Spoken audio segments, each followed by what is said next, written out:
6, 5, 4, 3, 2, 1. We have ignition.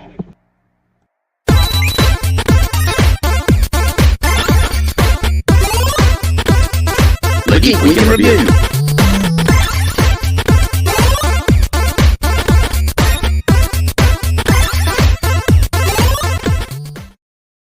Oh, and welcome back to the Geek Week in Review, episode 99. Wow. Oh, mental, right? With, of course, me, Jacob's Toys, and a wonderful one and only SuperSorrell.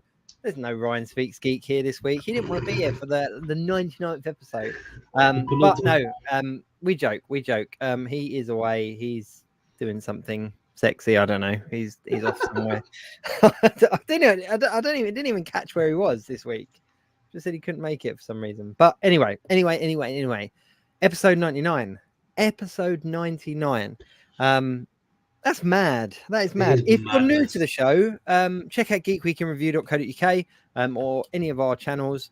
And obviously give us a like, share, follow, all those kind of things. You know the deal already. If you're a regular viewer, thank you very much for tuning in. We just talk about everything that's happened this week. But a little bit of a throwback. Let's go back to episode 1. No. Episode 1, 99 weeks ago. Jesus. Me and Sorrell were chatting. I mean, we'd known each other, hadn't we, through like the community and stuff. And Yeah. We were like, should we do it? Should we do like a weekly podcast, like a weekly video cast? And it was horrendous. it was awful. But no, it was fun. We obviously enjoyed it because here we are 99 times later and we're still here. But it does mean that next week is our 100th episode. 100. Crazy. So yeah, absolutely insane. I'm just trying to catch all the comments as they're coming in. But yeah, so 100 episodes. So what we're going to be doing next week is we're going to have a bit of a rebrand, aren't we? We're gonna up our game. So we're having a bit of a rebrand. So things going to look a little bit different. We've got some cool music being done for us and some cool artwork and all sorts. So we're going to be launching that next week. So make sure that you tune in next week to see our new intro.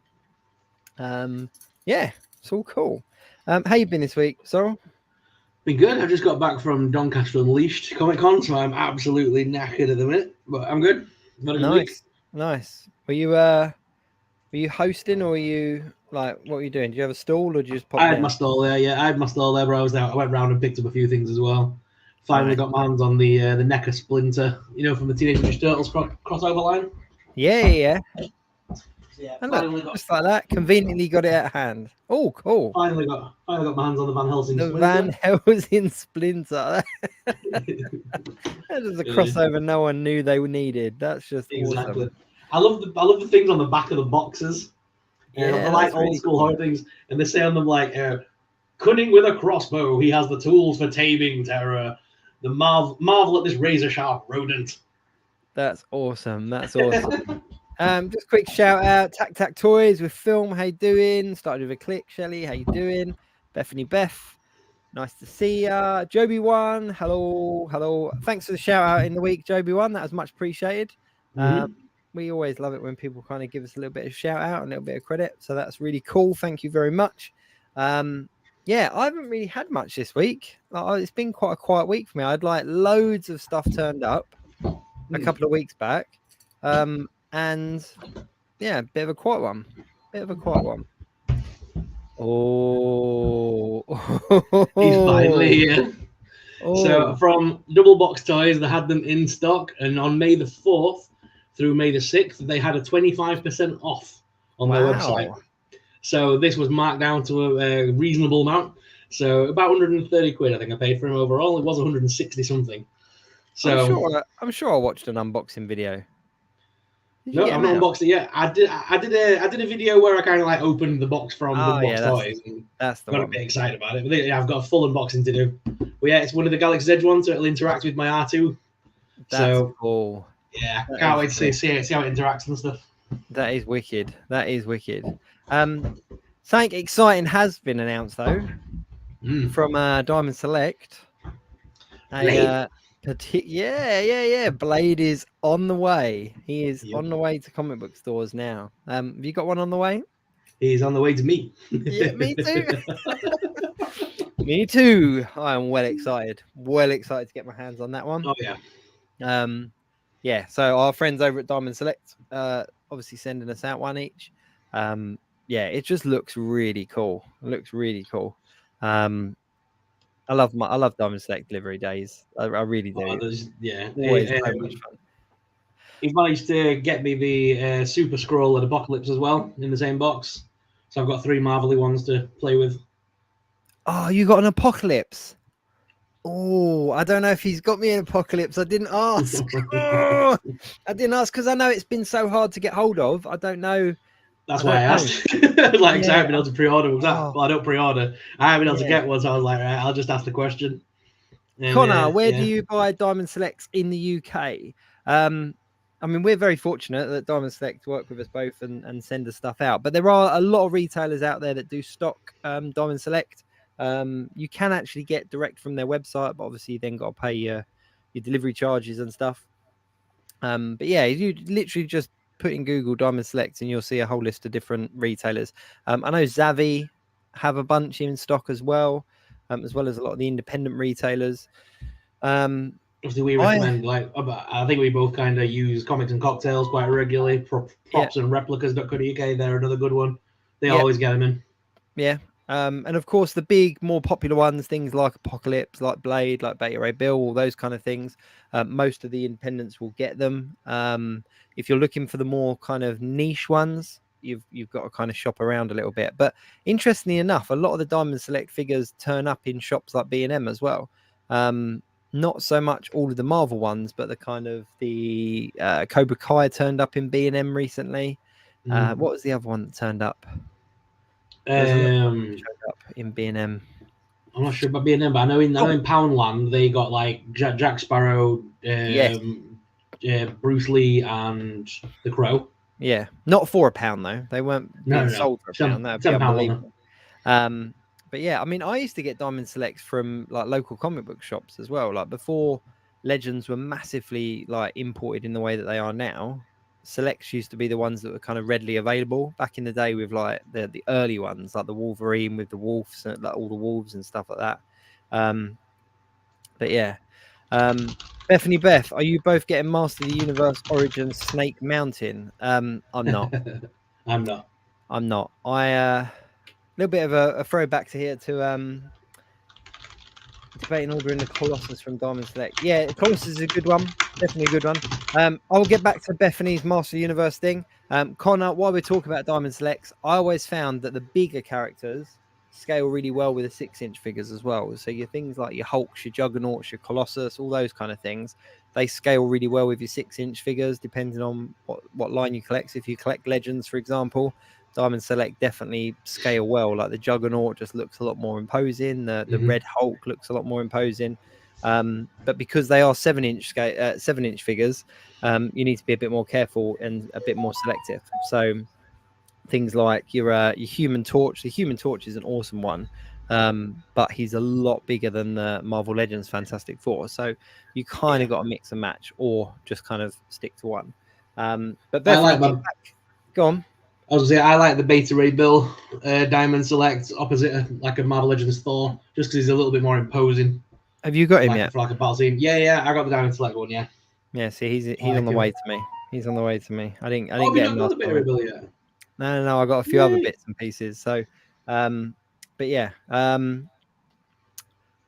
yes. Going back to Bethany's comment about Master Universe, I used to collect the old school, like proper old school He-Man figures, and I got a near complete collection, all apart from the Eternia playset, and because I even had a faker, that's how like intense my my collection was. But because I couldn't get the Eternia playset, I was kind of like, right, well, there is nothing more, so I need to just kind of get a new collection.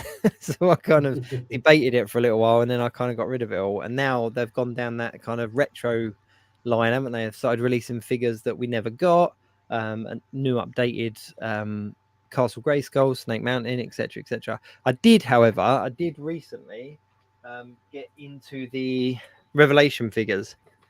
So these are quite cool, based on that Netflix series. So they're not quite as old school as the old ones, but still kind of true to it. So I did recently get into these, and I've just seen a Whiplash as well. Have you seen the Whiplash? The kind of deluxe figure. Nice. Looks Really good. Really cool. Thing is, I liked when they were doing the retro ones rather than these modern ones, because then they started releasing the WWE Masters of Eternia ones, and I loved those, but they were just so hard to come by in the UK. Oh, I know.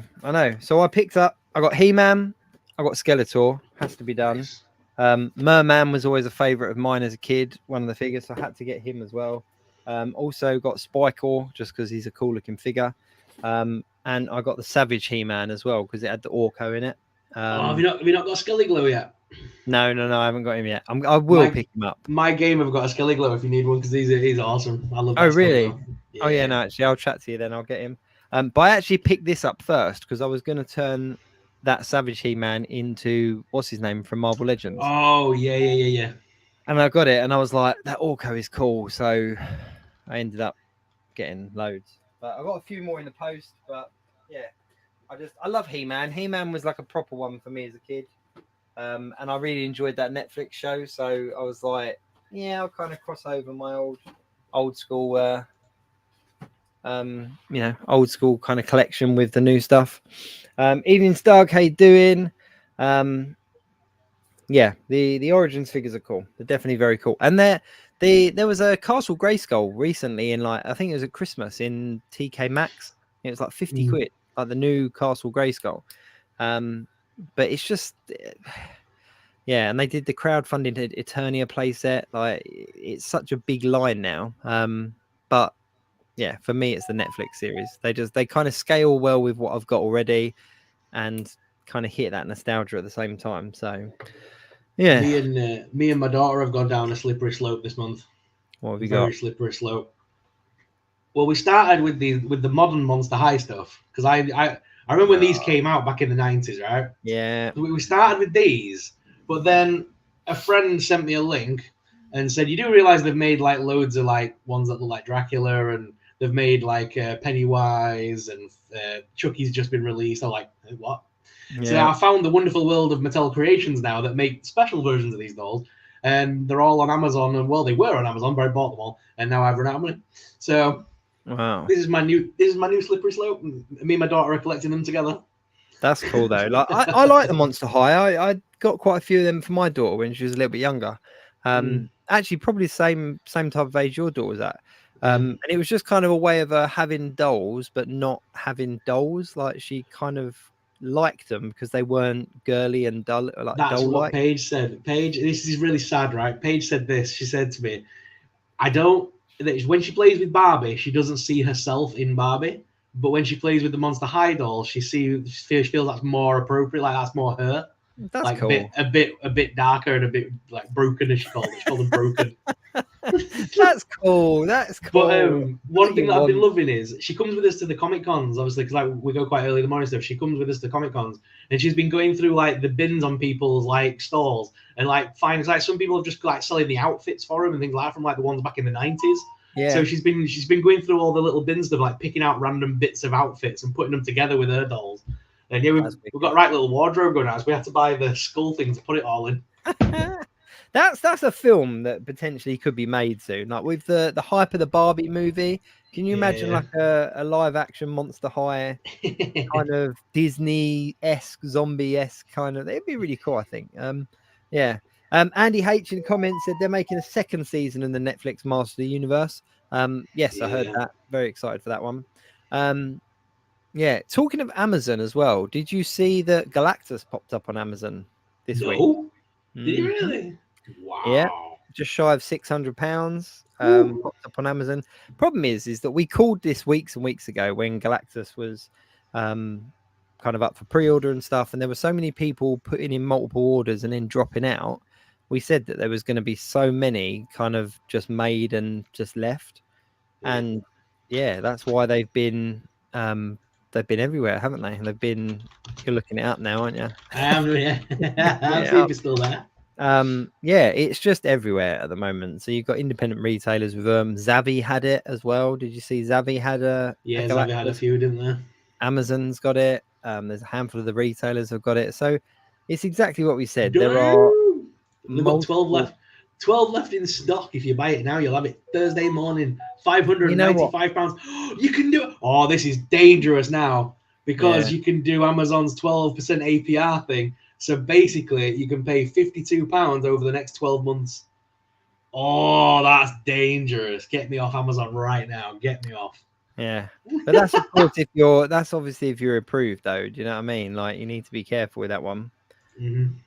Because that's like all credit and Oof. yeah. But yeah,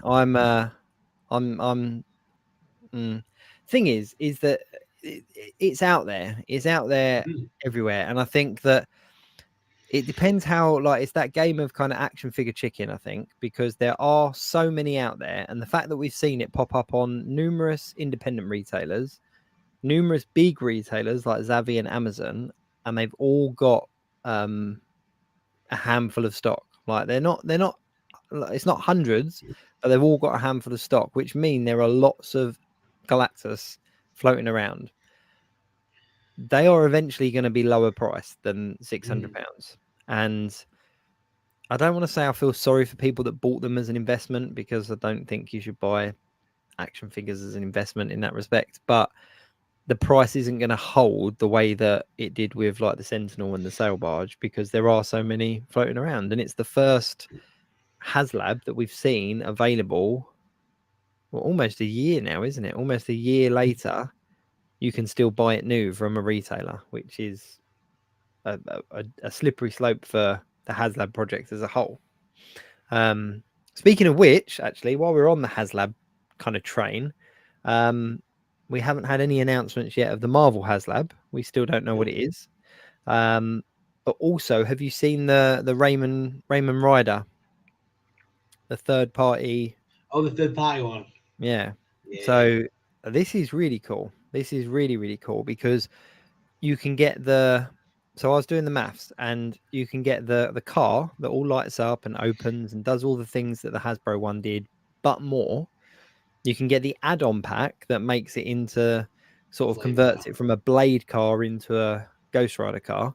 You can get the Flame add-on pack as well, and delivery, and it's just shy of 200 quid. Wow. Which compared to the HasLab 350 for that and a couple of figures, there we go. Look, RDJ Custom in the comments, good friend RDJ, 100% bought two with all the bells and whistles. Did you get one black and one orange? Because that's the other cool thing, is that they've done one you can get in orange, so it's almost like a Dukes of Hazzard style car. Yeah, I'm really excited. I'm really excited. Bethany and Stug have both saying in the comments they're waiting for more news on the Star Wars HasLab. Hell yeah. Has much been kind of teased about that? They just keep saying it's coming. They keep egging it on and egging it on. They're saying it's not going to be in May. It'll probably be. I think they did say something about San Diego Comic Con, which makes sense. Okay. Yeah. SDCC. It's only a few months away. Yeah, when is that? It's usually about July time, isn't it? July time, isn't it? June, July time. Dates. SDCC 2023. We're looking at 19th of July to the 23rd of July. There you go. Just a quick update. RDJ said negative one, both black, one for Robbie, one for Blade. Good man. Good man. I want to see one of the orange ones. I hope somebody with a channel has picked up an orange one, because I'd like to see it. But essentially, it's the same car. It's just a different paint job. So what are we guessing then? What are we thinking for the Star Wars HasLab?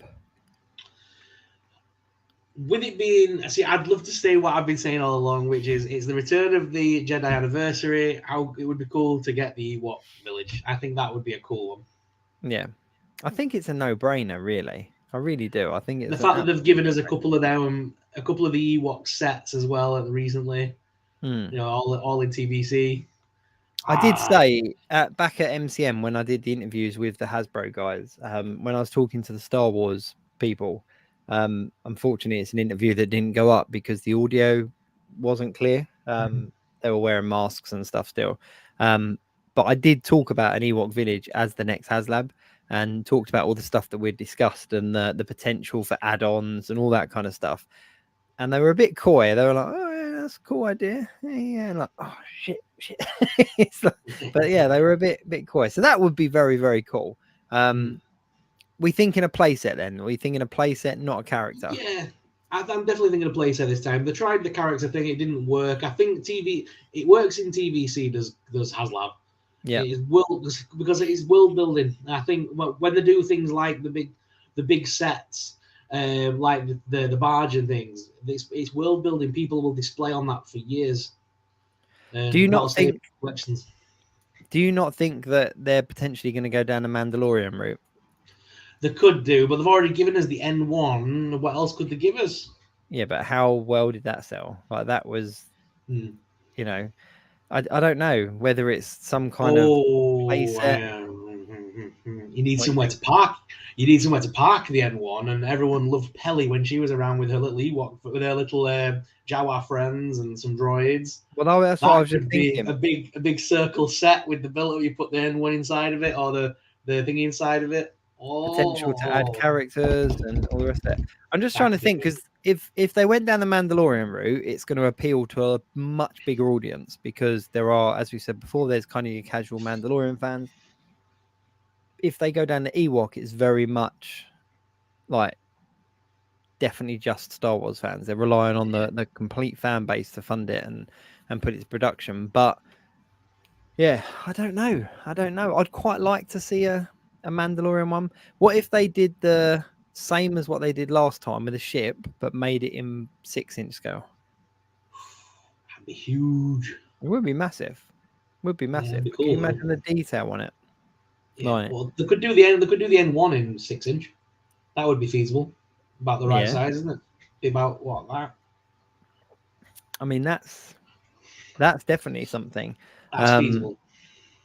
Yeah, I mean, and there's a lot of potential add-ons that you could do as your kind of unlock tiers, isn't there? Like in regards to droids and including R5 with a detachable head to put inside the cockpit. Have a Grogu cockpit that you can put in with Grogu up there.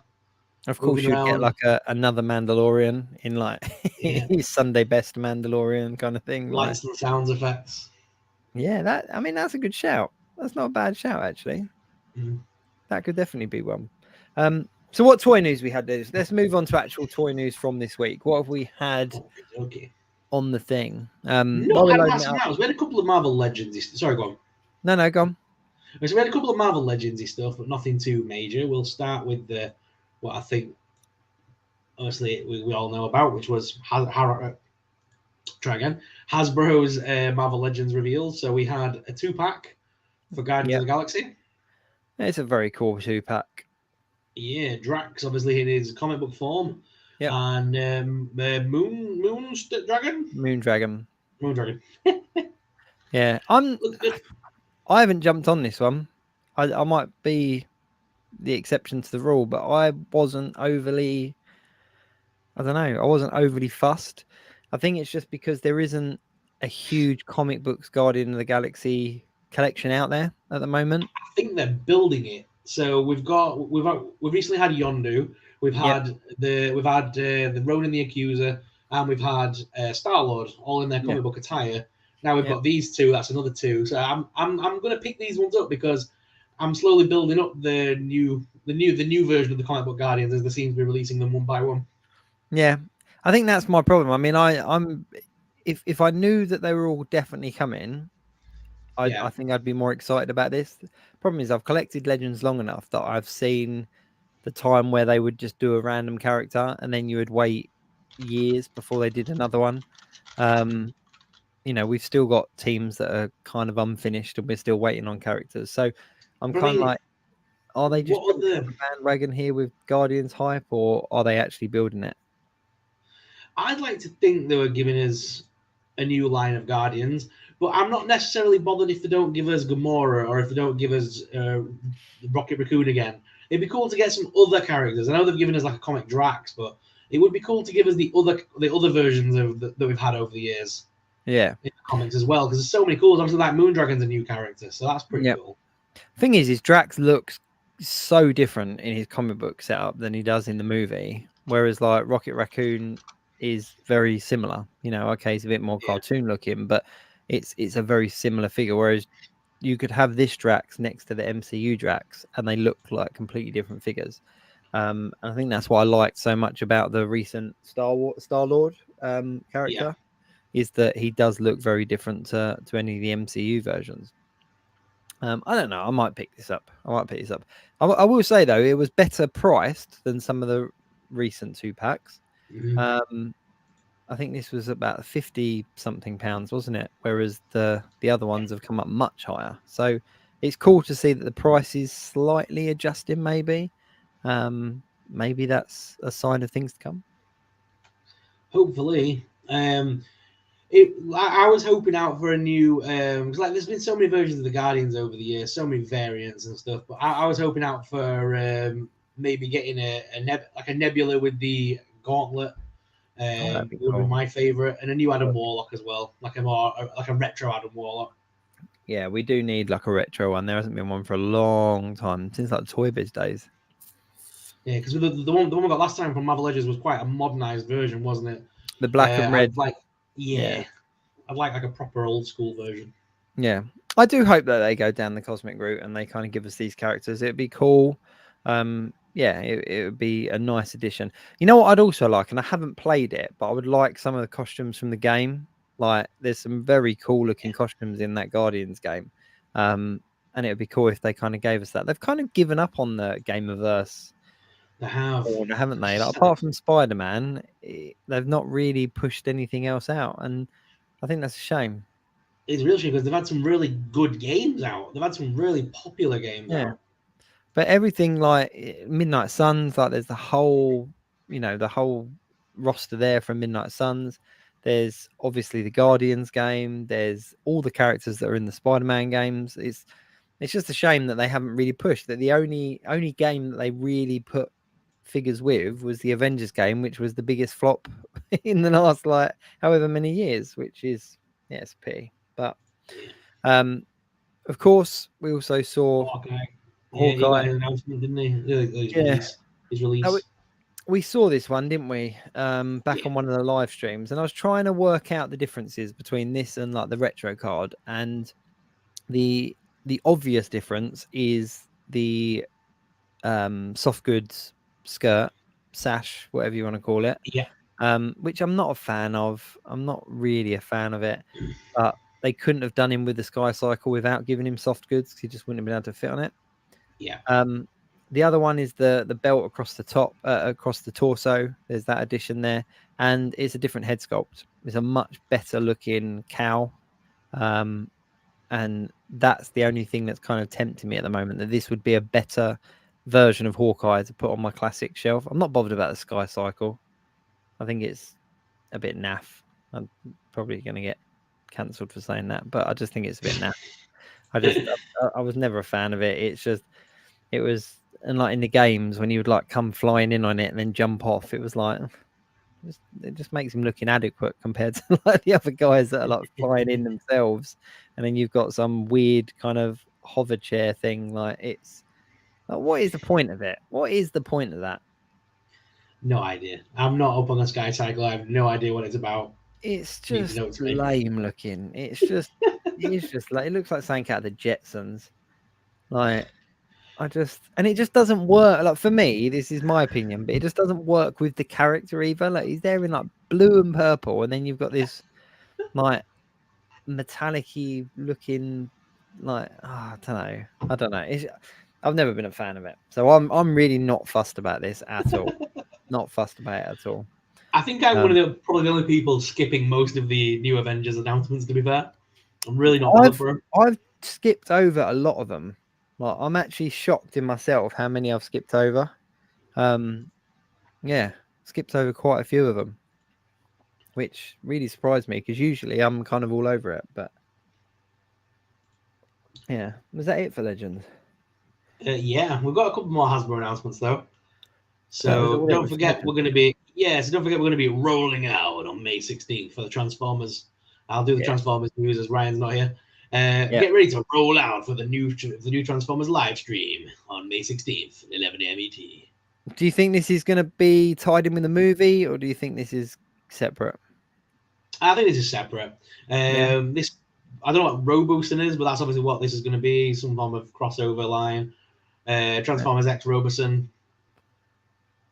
I don't know what that means. So, but yeah, I'll tune in. I'll find out what it is. It'll be fun. Yeah, I always like the Hasbro live streams. They're always fun to watch. And as well, incoming transmission. G.I. Joe. They're teasing their new HasLab. Yeah. Again. I have no idea. Absolutely no idea. No idea at all. Yeah. But yeah, they're teasing their new HasLab. It's in the works. They're making it. So apparently we're getting things from Agent Venus in Hasbro base. These little screenshots that they do and stuff like just make me think of Toy Story though. So just it's the action figures taking these pictures. Like it's very Toy Story-esque. Yeah, I don't know. I don't know what to expect for HasLab across the board. Joe. Yeah, for Joe, for Transformers, even Marvel Legends. I'm doubting some of the choices and some of the suggestions I've made. I think surely they've got to kind of look at it and reinvent the wheel. That they've got to do it a different way than they've done it previously because of all the backlash. Yeah. And especially with like the Engine of Vengeance, for example, and then third party doing the whole thing but for less money. Surely they've got to be kind of taking that on board. How are they going to stay ahead? Definitely. One I would like to see with a HasLab though is this next brand. This would be a very cool HasLab indeed. Dungeons and Dragons. Dungeons and Dragons. Yeah, there's so many opportunities for something really awesome for a HasLab with D&D.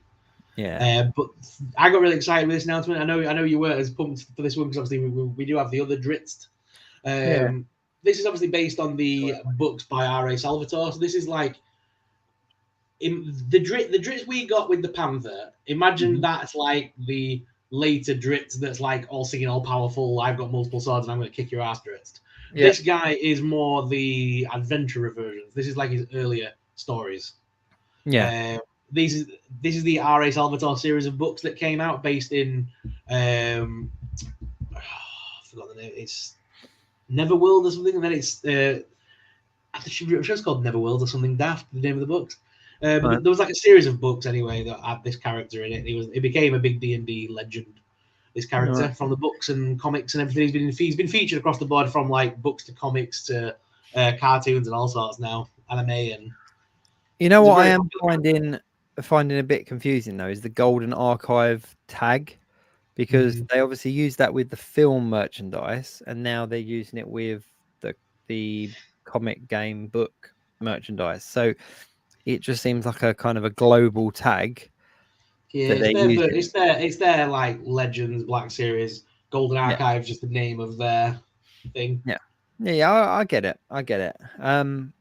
I like the look of this character. I'm not going to lie, but the first thing that came to mind when I saw this was how good the potential of an Assassin's Creed line by Hasbro would be. When I first started seeing this character, and I just thought, you know what, the detail and the sculpting and stuff, like they could do some really good Assassin's Creed figures in that 6-inch multiple articulation. Like it would just be a lot of fun. The thing is with this figure, which is different to the others, this is the first time we've had the author like an author's name on the box. Like they're calling this like the signature edition. So this is like R.A. Salvatore's figure. So like there could be others. Like this is their version of like the comic book line from Black Series. This is their version of that now, because on the actual box art there's the signature of R.A. Salvatore. Okay. Yeah, so it's the signature series for them. So I'm intrigued to see what else to do, what other characters pop up from other books over the years. I mean, the potential for this line is huge. Like there are so many characters, so many variants, so many evolutions of character and stuff. Like the potential for the line is massive, and I hope it does well. I hope that kind of like the big Dungeons and Dragons kind of community get behind the action figures, because it's one of those ones, isn't it? When you like, because Dungeons and Dragons is predominantly a game, a lot of people that have the money to invest in the Dungeons and Dragons kind of franchise put it into the game and put it into to that side of it. So I hope that there's enough money in the action figures, and that community wants the action figures as well, because it'd be a good line to keep. D&D is coming back in a big way. If you go to a comic book convention now, the amount of stalls that are doing D&D now weren't there 6 months ago. The amount of D&D stalls that are slowly popping back up is insane. That's awesome. That is awesome. And as I put on my Instagram when I put the picture up, I was saying, like, I'm really holding out now. If they can release Dritz, then they can definitely give us Tasha, the Mother of Witches. That would be cool. That would be cool. Awesome character. Monkey Jeebus said they should do a selfie series Dungeons and Dragon figure. We still haven't had a selfie series over here in the UK. Nope. Have we? Still not come over. But there's not been a lot of noise about it, has there? They did like a big launch with it, and I saw a few people kind of reviewing their selfie series, and the Hasbro guys on the live stream tend to talk about it all the time. But yeah, I've not seen a lot of movement on that. But no, they've gone very quiet. I think there's been a lot of backlash about it. Like some of the ones that are out there don't look anything like. They just look so bad. No. Look at this. This is a cool figure. Yeah. So Figure Obscura, obviously the Four Horsemen Studios, are giving us, I'm going to butcher the name of this, Sun Wukong, which is the Monkey King. He comes with so many accessories. It is insane. Yeah. He's got about 3 different heads, 2 different faces for those heads, a ridiculous amount of weapons, Shaolin sticks, blades and daggers, knives, swords. He comes with all sorts. It is such a cool looking figure. The reviews online of this guy, because a couple of people have had them. Dorkler, who's a big collector of the Figure Obscura line, he got sent one to review early, and it looks amazing. Yeah, I saw that. I did see that. It's just the level of detail in it is phenomenal. It really is. Yeah, I mean, this picture I've used right now, to be fair, does not do it justice. No, it really doesn't. It's such a cool figure. Yeah, it is. I mean, it's not one for me, but I can definitely appreciate it. Yeah, I'll probably grab one of those when they come out, to be honest. I love the Four Horsemen. I like the fact that with Four Horsemen Studios, they have the regular figures coming out sort of drip fed into the year. But I like the fact that a couple of times a year you'll get a figure like that, like a big boxed figure that doesn't go with anything else. It's just a standalone one and done, like the Krampus, the Santa Claus, the Headless Horseman. And I kind of feel like I can afford those. Like a couple of times a year when they drop, I can kind of jump on that one. Yeah. So I've been really enjoying that line, really honestly. Oh, this bad boy. Yes, and NECA news now. So this is the Toonie Terrors series. So I don't like this. I'm not going to lie. I don't like this. I'm not a fan. You're not a fan of Toonie Terrors? I'm not a fan. Not this particular one. I mean, some of them work, but this doesn't. It just doesn't work. Like the puppet, like the jigsaw puppet looks really cool. That's a very cool accessory. I think I'd get it just for that because of the scale of him and stuff. But the main figure is just a bit. Yeah, I'm not a fan. Not a fan. I like the first couple of releases that they did look like Scooby-Doo villains. Like they made like Freddy and Jason and stuff, and they look like Scooby-Doo villains. Yes. Like if you stood them next to like Shaggy and Scooby, they wouldn't look out of place. This one, on the other hand, just looks weird. It's like it's trying to be realistic, but trying to be a cartoon at the same time. It just looks odd. Yeah. Here you go. Look, as you said that, Norse King Jedi actually said in the comment that I just want to lose that. Like, I want them loose next to 5-inch Scooby-Doo figures. Yeah, that is exactly what they are. They are like adult Scooby-Doo villains. But this one, I don't know. It just oh no, just that story alone. Hello, Scooby. What's going on? Want to play a game? I think because the Saw films got so like the first couple were phenomenal, like they were really cool, but then it got so. You know what I really enjoyed? I really enjoyed Spiral. Did you see that one? I haven't seen Spiral yet. I just enjoyed it because it felt very reminiscent of the earlier Saw films. Yeah. But then they got so deep, and it was like, do you remember that person that showed up once and they, they brought coffee to this person once in a scene, and then they kind of refilm this whole flashback of the person giving someone coffee, and then it's like, yeah, they, yada yada yada. I don't know. It just got really dumb. But Norse King Jedi, there you go. Look, Spiral felt refreshing, but that to me, I mean, it tied into the films and it made it relevant to the Saw franchise, but it just felt like it should do. I'm still having a Scooby-Doo adventure in my head right now. I'm going to warn you. The Saw Scooby-Doo crossover. Didn't they do a Scooby-Doo Supernatural crossover? They did, didn't they? Oh, did they? That would be amazing. There was a Supernatural episode of Scooby-Doo. I'm sure of it. Yeah. The key to escape Scooby is behind Shaggy's eyes. Carve out his eyes. Andy H. The thing with Saw films, they try to be more clever than they should have been, and now suppose over a few months and the years. Yeah, that's the thing. Is it? I don't like to think too much in these films. Like, I like to just kind of take them as they are, and Someone pointed out the other day, if you look, I saw it on TikTok, that the first Saw film, when you look at the date, it takes place on September 10th, and they all live in New York. It's like, that isn't even the worst day to come. Oh, does it? Yeah, the date on I think it's his watch or something. It says September 10th, and they all live in New York. So I mean, the next day, September 11th. Jesus Christ! Norse King Jedi. There is a Supernatural Scooby-Doo crossover, and it's the damn greatest thing ever made. I didn't think I was making this up. As I said it, I just thought, right, we're live, and I might just be sharing a dream sequence here. But I knew, I knew that. Thank you very much, buddy. I didn't think I was going mad there. But yeah, shall I tell you what I watched randomly as well the other day on Netflix? Have you seen Escape Room? No, not yet. It's essentially just a rip-off of Saw, but like in the style of an escape room. It's all right, but yeah, it's just the same thing. Scooby Natural is that what it's called? The 16th episode of the 13th season of the paranormal series Supernatural, and the 280th episode is a crossover. Oh my God, I need to go back and watch this now. There you go. And it's proper voices as well. It's voiced by the proper guys from Supernatural as well. What's his name? Jensen and what's his name? I can't remember. But yeah, but it's proper voiced by him. But yeah, but Sam and Dean are full on in. My favorite Scooby-Doo crossover, I'm not gonna lie, is Scooby-Doo meets Kiss. That was always my favorite. And there was all the WWE ones as well. Oh yes, Scooby-Doo meets The Undertaker. Here you go, look, Norse King Jedi. I'm just throwing all your comments up here. Escape Room is the most okay-ish movie ever.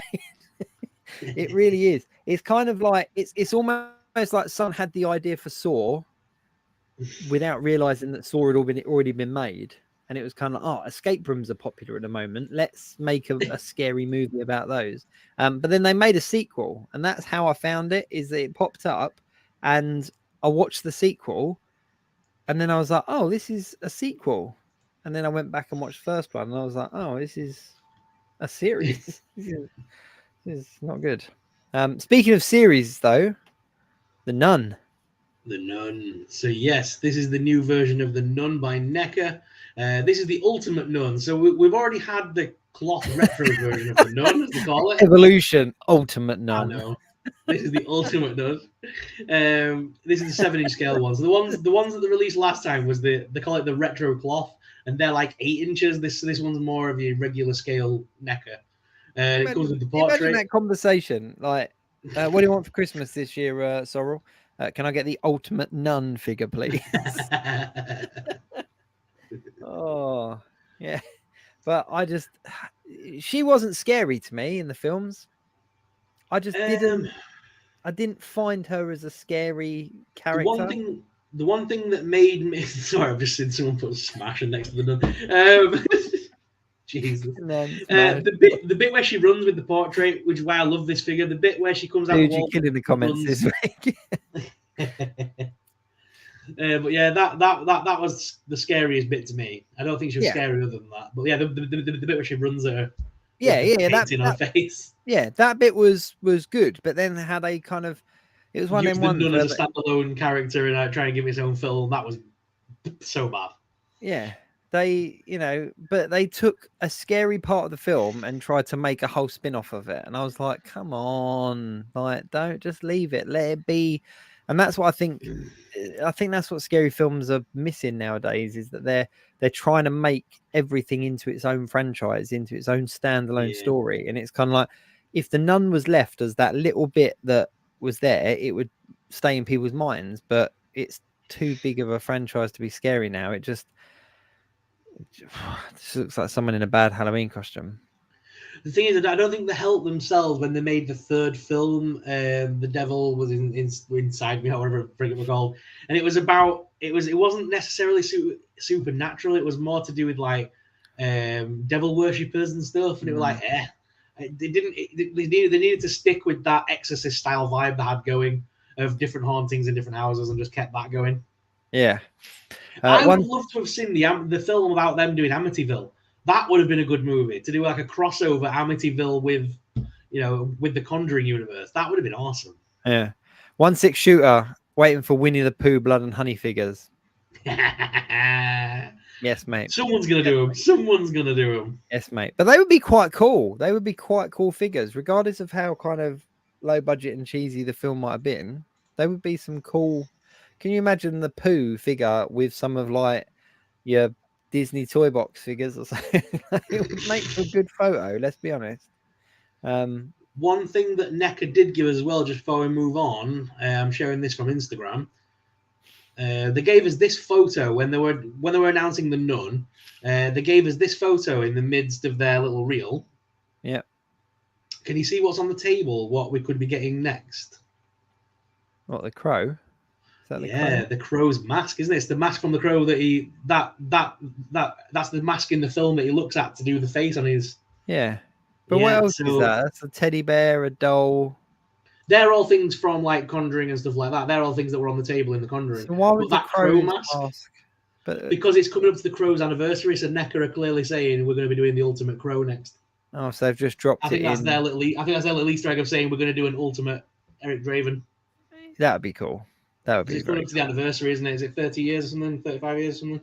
No, it's a big one. Yeah. No way. Just why I'm throwing comments up. North King Jedi. There's been no truly scary horror movie since the early 2000s, 2010s at a push. You know what? I think I'd actually agree with you. But I would also add that with the rise of the internet, a lot of the fear of films and horror films has been taken away.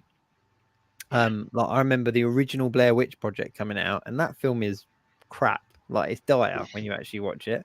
But because there wasn't a huge amount of people being able to talk and stuff, it made it scary. There was that whole, like, for example, do you remember back in the day when films came out, and people would be like, oh yeah, it's true story, like, and people believed that the Blair Witch was a real found footage film, which in itself is ridiculous when you think about it. Like, oh yeah, we found some footage of kids getting killed in the woods and we're making it into a movie because, why not? But we all ate it up. We were all like, yeah, okay, this is cool.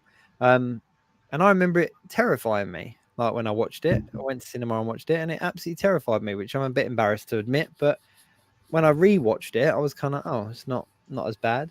And it was, I don't know, just being able to look stuff up on the internet and see behind the scenes and see, all the kind of marketing that goes with films. It's taken the real horror away from it.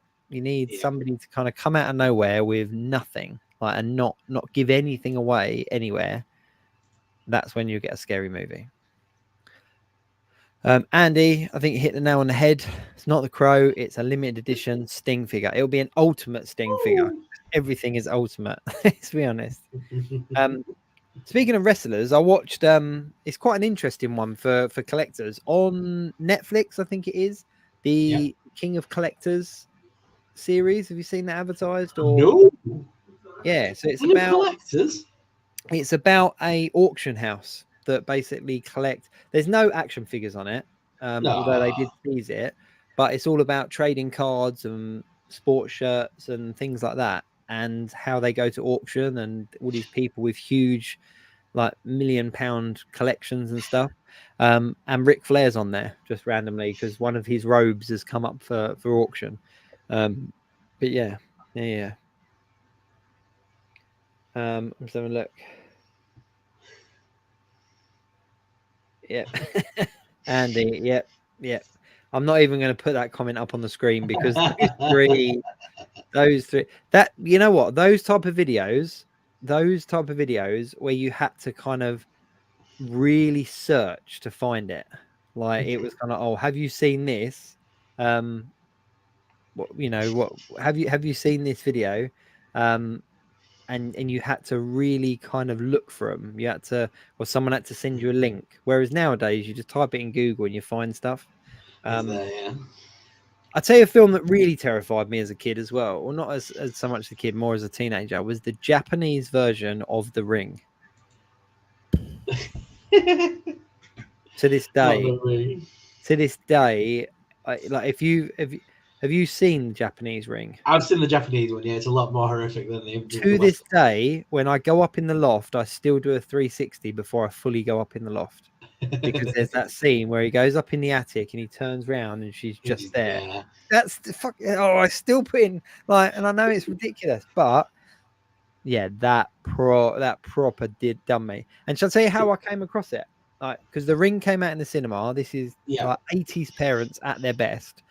The Ring came out in the cinema. Everyone was talking about it, but I was too young to go and see it. And so was my younger brother, who's 7 years younger than me. So my mum picked up the Japanese Ring from HMV because that's on the shelf. So here you go, boys. Look, this is what everyone's talking about. We sat down and watched it, and I shit my pants for about 4 years after that. I needed therapy and everything. Like, see, I always loved Japanese versions of, like, The Grudge and The Ring, but then that Shudder on Amazon. No, it might have been The Grudge. No, it might have been The Grudge, or was it The Grudge that she was in the loft? I can't remember, but it might have been. But the Samira's kind of been in a lot of different Japanese films, to be fair, other than The Ring. There's a few different ones. There's like 3 books. There's like 3 books. There's one called The Ring. There's one called Spiral, and something else, if I remember. They're based on 3 books. But The Grudge and that, the Japanese versions got ruined for me when Amazon released that god awful Samira versus The Grudge thing. And it was like The Ring versus The Grudge. It was like, oh my god, it was so diabolic. There's just a bit where both of them growl at each other. They're just on like the roof with their heads turned backwards, and they both go. It's like, what is this? Shall I tell you what I want to see redone? Kind of coming away from horror movies a little bit, but something I really, really want to see redone is The Guyver. Do you remember The Guyver? The Guyver, yeah. Not MacGyver, but The Guyver. The Guyver. The bio boost drama, the Mark Hamill in the first film, just because as a kid, teenager, like, it was everything. I read the comics, I read the manga. I absolutely loved it. There's not a huge action figure kind of thing out there. You can get some models and stuff like that, and the films were just so cool. Like, I just remember them being so cool. I mean, you watch them nowadays, they're cheesy as. Monkey Jeebus, there you go. It's called Blue Beetle, yeah. And that's where I was kind of like, no, but let's see. Norse is saying don't touch Guyver. Like, I don't know, but done properly. If it was done properly, now, like, just it was just so cool. Like, they wouldn't have to change the suit. The suit in the second film in Mutronics, that suit was everything. Yeah. But there we go. Blue Beetle does look good, though. I'll give him that. It does look like a good film. I'm looking forward to Blue Beetle. Yeah, I am as well. What else we got? We got anything coming? That was it. That was it for toy news. Yeah, that's it for toy news. It's been a scarce week. Oh. Yeah. Okay. I'm gonna, just while we're on the Guyver thing, look how much of a shambles Power Rangers remake movie's been. Yeah. But the Guyver and Power Rangers, they're different. They're different. And the people that remade Power, like, it was Saban anyway, wasn't it, that did it? But the creatives behind it were trying to modernize what worked for us in the 90s. It would need to be very, you know, not indie, but somebody that's just very much about making the film. Somebody who is an actual fan that loved it, that knew the comic books, that knew the films, and just kind of modernized it. Because I would just love to see it with today's kind of CGI and today's kind of stuff. Because the CGI in it is very dated, like when you watch it now. But it's still one of them films that I can sit back and watch. And I keep wanting to make a custom figure for it, but it's just so intricate. Maybe when I get my 3D printer set up, I'll see what I can do. If you haven't seen it, I need you to go watch Nicolas Cage's Willy's Wonderland. Have you seen that yet? Willy's Wonderland? Yeah. What is it? It is. So Willy's Wonderland is the biggest Five Nights at Freddy's ripoff I've ever seen. I don't know how they got away with it without Five Nights suing them. But basically, it's about Nicolas Cage, who doesn't say a word through the entire movie. He's mute, right? He doesn't say a damn word. That's a waste. And yeah, well, it's brilliant. And he plays this guy who basically his car basically breaks down. He lands in this town, and they're like, well, if you'll clean the local pizzeria and get it ready for a reopening, I'll fix your car for you. That'll be paid off your debt, kind of thing. And they'll lock him in there overnight, and basically all the animatronics come to life and try and kill him, but he kicks the living shit out of all of them. And so it is the most bonkers. It's Five Nights at Freddy's, like basically it's a rip-off, but it's the best Nicolas Cage movie you'll ever see. It's just him kicking the shit out of these like big life-size bears and stuff, ripping their heads off. Is this an old film? Why have I not heard of it? It's a new film. I don't think it ever went to cinemas. It came out during lockdown, and it was kind of like Nicolas Cage's little side like project he did while lockdown was going on, because it's just him and then a bunch of people in like suits with like face masks on and stuff. So they could film that during lockdown. I'm gonna have to watch this. Mate, is that why he didn't ridiculous. speak? Is this why he didn't speak to not spread COVID? Probably. I love Cage. I absolutely love Cage. You know what I rewatched recently? Ghost Rider. Because I got them head sculpts and I got the chamber figure, and I was doing my Ghost Rider kind of Nick Cage cousin. And as cheesy as those films are, I absolutely love him as Ghost Rider and Johnny Blaze in it. I don't know. It is my guilty, like my guilty, what's the word? Confession that I actually really like the Ghost Rider films. Like even the sequel, that's I don't know, but yeah, they're just cool. They are just cool films. I'm looking forward to seeing Ghost Rider rebooted, but yeah, Monkey Jeebus said just bring him back as Ghost Rider. Yeah, he just worked for me. He really did. He really did. I just love his craziness as well. The way the guy just like bought so much random stuff with his money, like a T-Rex skull and like the Bat Cave and stuff. Like it's just like I imagine he would be very cool to hang out with, like even just for an evening. Like imagine randomly being somewhere and just spending an evening with Nick Cage completely spontaneously. Like I imagine it would just be an amazing experience. You know what? Another film you need to watch. I've just had to look it up the name of it just to confirm again. But another film you need to look up, by the way, is Psycho Gorman. Have you ever seen that? Yes, that name. You've seen Psycho Gorman, the one where the kids like this alien moonstone thing drops to Earth, and they pick it up and basically they can control this this alien from another planet who was like a god killer kind of thing. Oh yeah. And he's like, he like swears at them as he's like, as soon as you let go of that stone, I'll rip your fucking heads off. Yes, yeah, I do remember seeing this. Oh, I love that film. It's so cheesy. Random one. It's like a very cheesy 80s movie, but I love it. Shall I tell you another film as well? Going back to kind of older films that superheroes, that kind of stuff, like Chronicle. Have you seen Chronicle? A very long time ago, but yeah, I've seen it. Go back and rewatch it. Like I rewatched it recently. I watched it when it came out, and I remember thinking, "Oh, yeah, this is cool." But then I rewatched it recently, and I was actually like, "You know what? This was really ahead of its time. Like, it's a very good spin on the superhero genre." But yeah, I always thought there was going to be like a follow up to it or something. I've been watching on television. There's a new show called The Swarm. Have you seen that? No, not yet. Just on Sci-Fi, I think.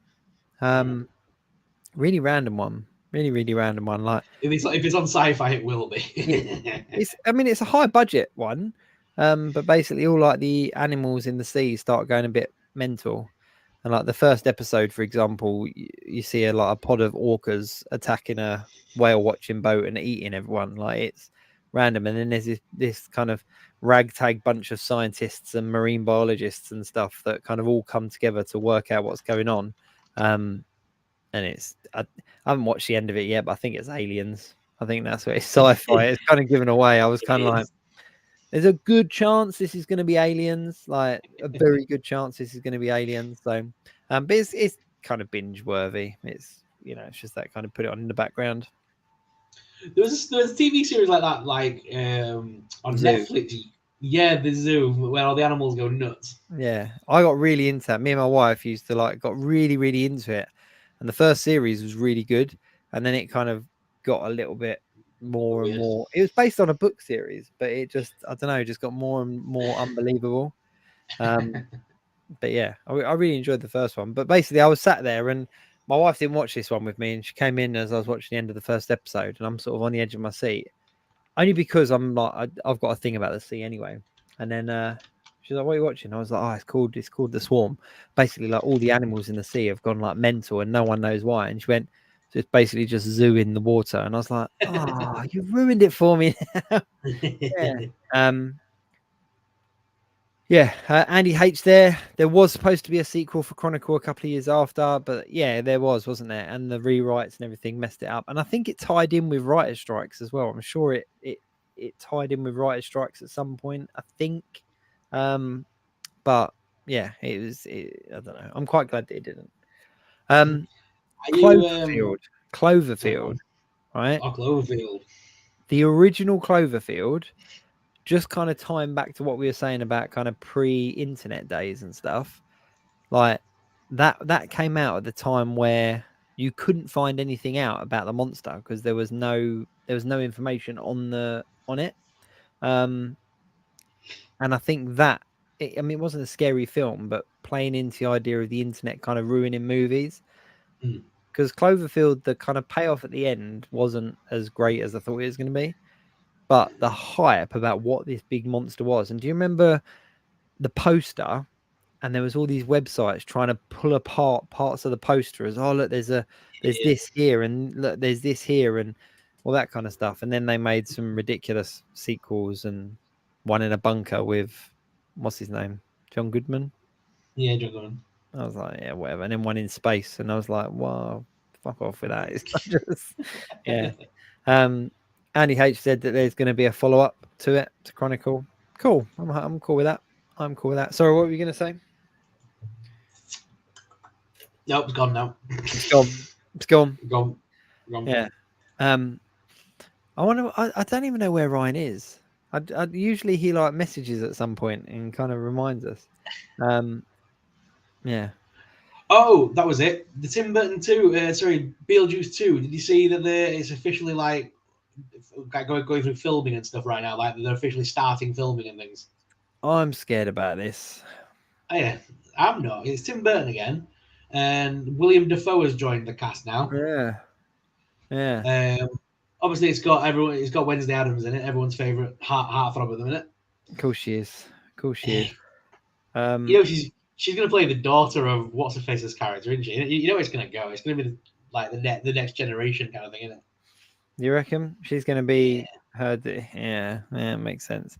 I don't know. Just have her as another. It's going to be the same sort of story. The gothic girl, Yeah. In the house with the monsters. For me, going back to something that's like back in the 80s and all the rest of it, like let me liken it to Lost Boys, right? So Lost Boys, one of my all-time favorite films, 100% all-time favorite films. Love everything about it. I always wanted there to be a sequel, but Norse King said, "How are you scared of this, but want a Guyver remake?" Because the Guyver's fucking cool. But no, I want a Guyver remake, but sequels like Lost Boys, for example. Absolutely love it. One of my favorite films.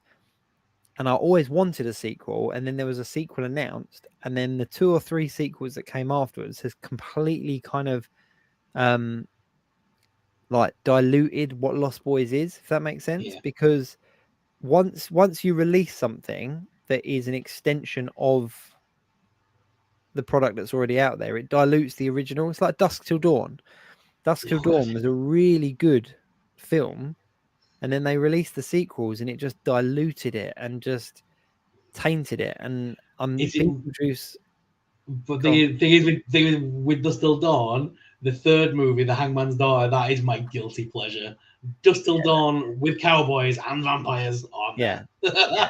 Okay, I'll give you that one. I'll give you that one. The Crow is another prime example. Yeah, that is another First example. Crow, phenomenal. The idea of it, the story, there was so much that went with it. But when they did the sequels, and they did one with Edward Furlong as well, didn't they? And they tried to reinvent the idea of the Crow giving somebody else a chance, and it just diluted it all. And I don't know. Once there is a Beetlejuice 2 out there, there is a Beetlejuice 2 out there, and I've got full confidence that it will be fantastic. But it's that flip of the coin: is it either improves the overall franchise or dilutes it? And there are certain things that you shouldn't touch. Tremors. Leave Tremors as Tremors 1. We didn't need all those sequels. With Beetlejuice, I'm hoping they try and go down the same sort of route that Disney did with Hocus Pocus. Try and make something that uses the character, modernizes it, but keep him like, because when they made Hocus Pocus 2, the witches were very much still in the 90s, but the world had moved on. So I liked that. It was cheesy. And I hope they do that with like Beetlejuice, the fact that he should still be 80s, but the world has completely moved on. And he should have met loads of quips and comments and do the Beetlejuice thing. That would be awesome. Dusk Till Dawn Netflix series, slightly separate because it was kind of a reimagining. I really liked that. That was brilliant. I'm talking about those direct sequels to the movie. Although I cannot take Fez as a gangland leader seriously. No, I know. It's a little bit difficult, isn't it? Edward Crow is my guilty pleasure. Okay, cool. Each their own. Which was the Edward Crow? Edward Furlong's Crow. It was like it kind of came out after he did Terminator 2, and then he never really did anything. Oh God, Wicked Prayer. No, that was a terrible movie. Yeah. With Tara Reid in a coke-filled era. And David Boreanaz. Oh my God. You put Tara Reid in anything other than American Pie, you know it's going to be cheesy and all the rest of it. It was a half-decent movie. I liked some of the references to like the Native American influences they used in that. That was kind of cool. Yeah. But yeah, I'll give you that. It's one of those ones later down the line that was a bit weird, wasn't it? Yeah. Yeah. North King Jedi, I completely get ya. It's in reference to the comics, but the comics, the movies, like the first movie was brilliant. Taking what was on page and trying to replicate it, like they weren't all as good as the first one. And sometimes you get franchises that you release a sequel and it builds that universe, builds that kind of franchise. But then you get others that just dilute it. And I just think that Beetlejuice, it's such an 80s thing to do a sequel now when the actors are all so much older, the CGI and everything that we've got is so much more advanced. Like for me, like the 80s kind of animation of those sandworms is what makes Beetlejuice. Do you know what I mean? It's that cheesy kind of animation that kind of makes it for me. And I don't know. But I'm sure it'll be good. When they reinvented Beetlejuice for the West End stage and stuff, that was kind of like a completely different take on Beetlejuice, and it worked, and people love that version now. Like there's a whole niche of people that just love that version. I love the songs. The songs in it are phenomenal. They really are. My kids love it. My kids absolutely love the stage show, even though we've never been able to see it. They know all the words of the songs and all the YouTube videos and stuff out there. Yeah, exactly. It'll be alright. It'll be alright. But I mean, The Crow, I like the City of Angels personally, Vincent Perez's version. Oh, okay. Because that had Trini in it from the Yellow Power Ranger, Thoy Trang. She was in that one. All right, okay. Crow might have been the wrong franchise to pick because the sequels are actually quite good when I think about it. I suppose it's one of them things in it where like not everybody might have identified with Eric Draven, but like there was different. Like I like the fact that in the different films there are different versions. Like in the sequel, it was a father and son, not a husband and wife. The first film was like a lovers. The second one was like more of a relationship of father and son. And I like the different versions that they did down the line. But why have they never made like figures and whatnot of all the other Crows? God knows. Eric Draven is the most popular one. Merchandise-wise, it's always the Crow. It's always that first one. They never do merchandise on the second one or the third one. Yeah, I don't know. The comics were big when I was coming up. So I mean, it was like there was that female Crow called Razor. That was like a big thing when I was growing up. Oh yeah. Speaking of sequels as well, someone mentioned Power Rangers earlier on. They are redoing that, aren't they? The movie. Are they? I'm sure I'm sure I read that they were redoing the movie franchise of Power Rangers, but it's got no link to that one that came out a few years ago with what's his name from Stranger Things. Thank God for that. Which it's probably my guilty pleasure. Actually, I didn't mind it. I actually didn't mind it. It was a bit, it was a bit naff compared to the TV show, but I actually didn't mind it as a movie. I kind of secretly enjoyed it. Leave Power Rangers the movie alone. It's amazing to this day. I still love it. It's amazing. What with Victor Ooze, Ivan Ooze. Ivan Ooze, that's it. Ivan Ooze, yeah. I don't know. Have you rewatched the special? You gonna have you? I enjoy it, mate. I need to rewatch it. I need to go back and rewatch it because I only watched it that once. I think a lot of people were like obviously disappointed that we didn't get any of. I don't say main hitters because it's bad because that's bad on the Blue and Black Ranger.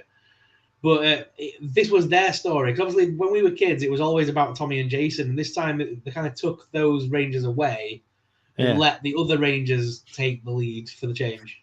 But the only one is the green stroke white Ranger, like Tommy. Like the others, like Jason was out after the first series. Like Rocky was the Red Ranger for a lot longer than Jason was. But yet people still see him as the, they still see him as the main Red Ranger and the first Red Ranger, and it wasn't. Rocky was he definitely held the mantle a lot longer. Like, I always liked I mean, obviously you can't beat the original cast; it's so hard to beat. But I always liked the movie cast. Like when we when we got Aisha and Rocky and that added in, I kind of liked them in their roles. And Adam, I liked them characters. And Adam stayed around for a long time as well, didn't he? Same as Rocky. He stuck around for a long time. I think he was Black Ranger for longer than Zach was. Probably. He was a lot more seasons. Yeah, if you look at the timeline of it, he actually held the mantle longer than Zach did, I think. Yeah. I'm just gutted that we never finally got to see Lord Drakon in live action kind of thing on a television series. That still bums me out to this day. Only because do you remember that little teaser they did where it was a live action teaser? Like that would have been a very good TV series for Netflix. But can you imagine if they had, instead of trying to reimagine the origins story of Power Rangers, if they'd gone in and done like that, the Shattered Grid story as a, taken off from there, that was good. Yeah.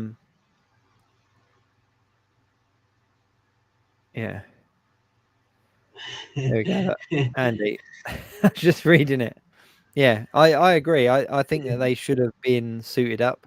Like that would have made it more enjoyable for me and more relatable. It's just like, the top rolling up in his stomach popping mid high kick. Yeah. My only gripe with the new episode was the fact that Pink Ranger says that she's snuck away because she's currently at a camp. She said she snuck away to meet up with all the others, and then ignores the camp for like 3 or 4 days. Yeah. But this is Power Rangers. Like Power Rangers can get away with that, can't they? Yeah. But no one knows the Power Rangers. That's the whole point. I like the introduction of SPA to link to the Power Rangers SPD. Yeah. And I didn't get the Alpha thing as well. Like, was Alpha always like different versions? No, I think all the way through the original series with Alpha 5, but I don't know. I only watched it up to like, I think I got as far as Zeo as a kid. Turbo and Zeo, I think, were about my limit. But I always thought that Alpha 5 was the name of the robot. That was the name of the android or whatever it's called. So when it was like Alpha 6 and Alpha 8, and I was like, what? Like, have I missed something? I think that's Billy playing around with the versions. Yeah. Obviously, Rita destroyed one of, well, Rita became one of them, didn't she, in the thing? That was Alpha 5, then it became Alpha 6 or something. Yeah, but they should have played on that more. Like, that was, Yeah. you know, I just didn't understand why her face was massive as well. Like, it's like they just made her into a robot and gave her a huge face. It was like, no, like, just, you know, but I don't know. I'm going to rewatch it. I'm going to have to rewatch it. So as we come to the end of this show, this is obviously episode 99 for anyone that's hung around. So that means that Sorrell and myself have been doing this for 99 consecutive weeks, which I think is insane. A feat. that is insane. That really is insane. So next week is the first kind of I don't know. We're going into triple figures. We can't go back. We're in triple figures as from next week, and we will stay in triple figures until we get to episode 1000. Jeez. You know, when we're like 58, you know. Yeah. So it is going to be episode 100. So just as a little tease, next week we are changing. We are rebranding a little bit. So I think before we close out the show, we're just going to give you a little bit of a tease. But nothing too much. Anything you want to add before we kind of round up and close off? Is there anything you're looking forward to next week coming out? I'm waiting on the Invisible Man Donatello. That's coming out. Oh. So as soon as I have that, then I've got like the line so far. So I'll be happy with that. Other than that, no, it's a quiet couple of weeks for me. I'm at HorrorCon next week, so I'm looking forward to that more than anything. Tonight, just talking about horror has been awesome because I'm getting ready for HorrorCon next weekend. Where's that taking place? In Sheffield, in Magna. It's a big steel mill, so it's the perfect place to have a horror convention.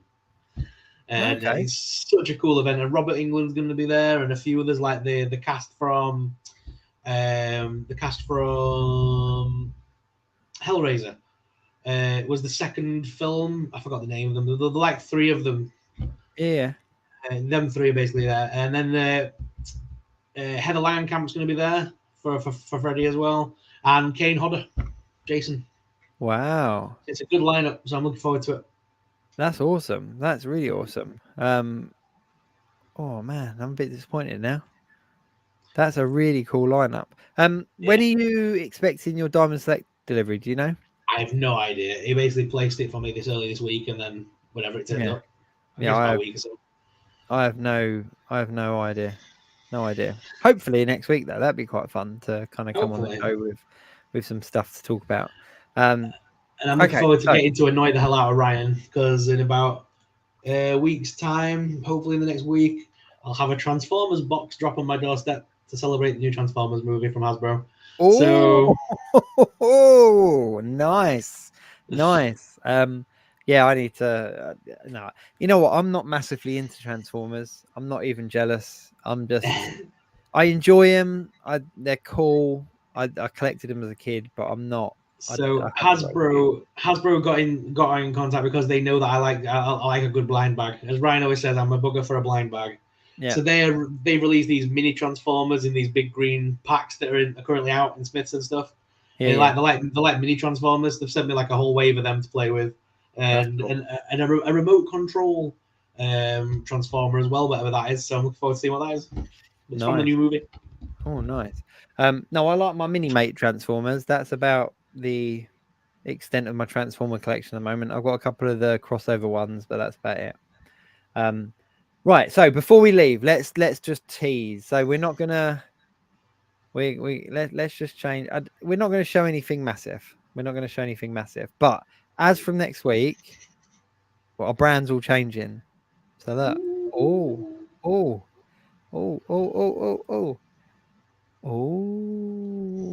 So this is the new look. This is what we're going to be on next week. But there is a whole new intro. There is a whole new outro. There's music that's been made. There's illustrations that have been made. It's going to be fun. It's going to be a fun week. You're looking around. But yes, the Geek Week in Review is going to get a rebrand. Look at Mick. I like the bricks. Mick, go away. Go away. But yeah, so there we go. So obviously this is the last time we're going to play this outro, which is quite sad. Quite quite a little sound. So. It's the last time we're going to play this intro, which is outro. Sorry. So that means that obviously this week was the last time that we played this intro. So the intro that you saw at the beginning of this show is now done. That's it. It's finished. So yeah, I think that's about it. Anything you want to say? Yeah, I'm dragging it out. Let's see you dragging this out a little bit. I'm keeping it going. I was half expecting Ryan to turn up, but he'll be here next week for episode 100. But anyway, thank you very much for watching. Obviously, check us out on our own social media pages and geekweekinreview.co.uk. Till next week, keep it geek.